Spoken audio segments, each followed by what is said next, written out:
Assalamualaikum warahmatullahi wabarakatuh. Kali ini saya akan jelaskan cara mengajukan pengukuhan PKP di Cortex. Kita ke dasar hukumnya terlebih dahulu. Jadi ini dasar hukumnya di pasal 3A Undang-Undang PPN yang pada intinya yang wajib dikukuhkan sebagai PKP adalah pengusaha yang melakukan penyerahan sebagaimana di pasal 4 ayat 1. Singkatnya, penyerahan BKP, penyerahan JKP, dan ekspor BKP atau JKP yang melebihi batas tertentu. Dan batasnya ini ditetapkan oleh Menteri Keuangan. Batasannya berapa? Itu ada di PMK 197/2013, yaitu 4,8 miliar. Jadi intinya yang wajib PKP adalah pengusaha yang melakukan penyerahan BKP dan JKP dengan omset lebih dari 4,8 miliar setahun.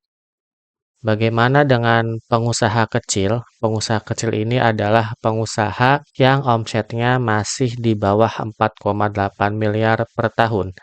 Pengusaha kecil itu boleh, jadi tidak dilarang. Pengusaha kecil boleh memilih untuk dikukuhkan sebagai PKP. Tapi jika pengusaha kecil ini memilih untuk dikukuhkan sebagai PKP, berarti dia wajib melaksanakan kewajiban PKP, yaitu memungut, menyetor, dan melaporkan PPN-nya.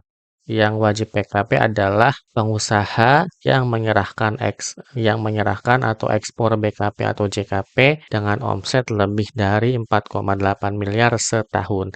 Maka tidak wajib. Jadi tiga komponen ini harus ada semua. Jika salah satunya tidak memenuhi, tidak wajib di sini bukan berarti dilarang ya. Contoh, Susi, seorang karyawan swasta, menjual rumahnya 5 miliar. Apakah Susi wajib PKP? Jawabannya tidak. Mengapa? Karena Susi bukan pengusaha. Dia hanya karyawan swasta yang kebetulan sedang jual rumah. Contoh kedua, Slamet, pengusaha kopi shop, omset 5 miliar setahun. Apakah Slamet wajib PKP? Jawabannya tidak. Kenapa? Karena yang diserahkan ini bukan BKP atau JKP, makanan ya atau minuman yang dijual di restoran, hotel, kafe dan sebagainya.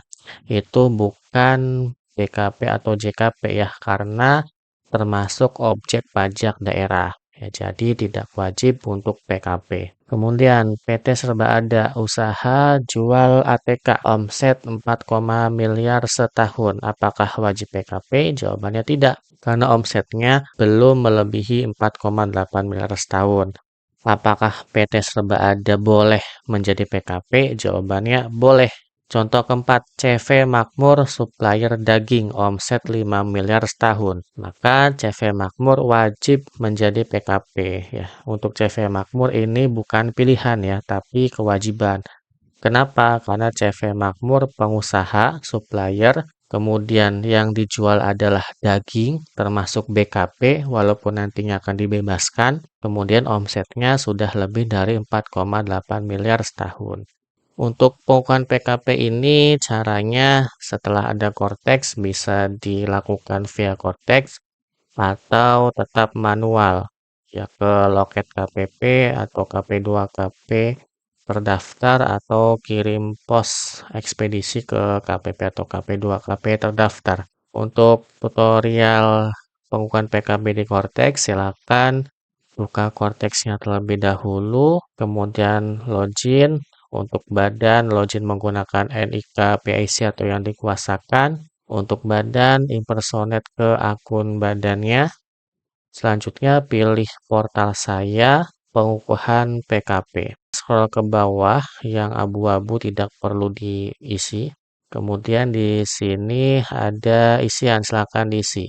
Status kepemilikan tempat usaha itu bisa diisi ya, pilihannya ada milik sendiri, sewa, kontrak, sewa kantor virtual, dan lainnya. Jika sewa kantor virtual, nanti akan ada isian NIK atau NPWP pemilik kantor virtualnya. Kemudian diisikan peredaran bruto atau omset setahunnya.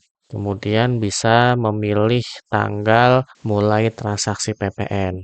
Selanjutnya, unggah file atau dokumen berdasarkan Peraturan Dirjen Pajak Nomor 7 Tahun 2025. Syarat untuk pengajuan PKP yang pertama yaitu data dan foto lokasi usaha. Kemudian untuk kantor virtual, untuk PKP yang sewa di kantor virtual itu ada syarat surat pernyataan tentang kegiatan usaha dan tempat kegiatan usaha yang sebenarnya. Selanjutnya, kontrak, perjanjian, atau dokumen sejenis yang masih berlaku antara penyedia jasa kantor virtual dengan pengusaha yang akan mengajukan PKP ini. Nah, untuk selebihnya, syarat-syaratnya silakan ditanyakan, dikonfirmasi langsung ke KPP terdaftar karena kemungkinan masih ada syarat tambahan ya sesuai dengan kebijakan kepala KPP masing-masing. Klik tanda plus ini untuk unggah dokumen,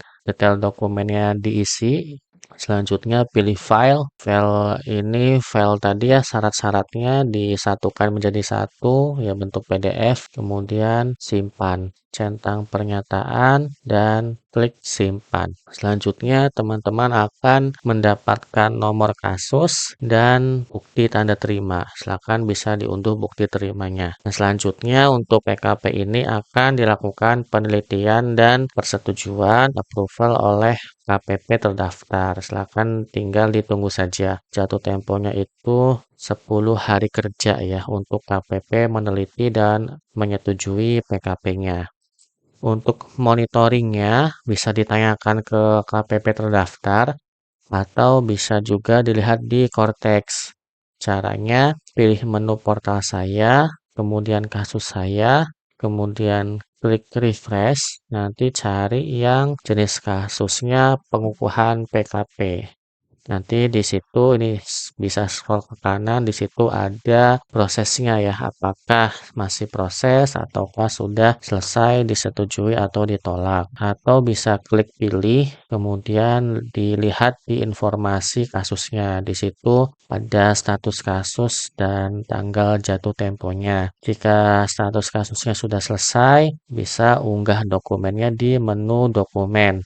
Nanti di situ ada surat pengukuhan PKP, berarti PKP-nya diterima, atau jika ditolak ada surat penolakan. Untuk penolakannya kenapa, ya misal ditolak, itu silakan ditanyakan lebih lanjut ke KPP terdaftarnya. Nah, ini contoh surat pengukuhan PKP. Nanti di surat pengukuhan PKP itu akan ada tanggal pengukuhan PKP.